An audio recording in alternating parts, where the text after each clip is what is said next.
All right, is everybody ready? All right, so the thing to keep in mind with any kind of hurricane damage or whatever on your investment properties is that insurance isn't going to cover stuff like trees that are off and away from any of your other buildings.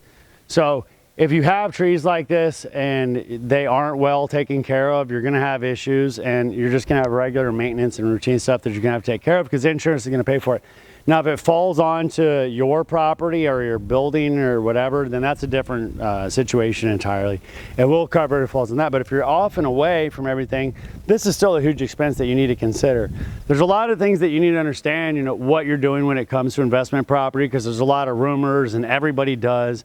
And it's really stuff you can get away with if you're not an investor, if it's not something you're doing all the time. So like if you go and you find a roofer or someone, you say, hey, will you also, clean up these trees for me, or, take off part of my deductible and apply that.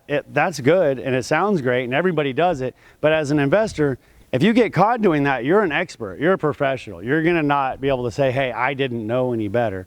So it's best to just know and plan for everything that you're gonna have to possibly come across, like big giant fallen trees on your property, because obviously you just can't leave this here. It devalues the property, it creates an extra liability, it creates extra risks, and that's not something that you wanna do just to try to save a couple of dollars. Anyway, that's kind of the answer on trees. FreeGuideService.com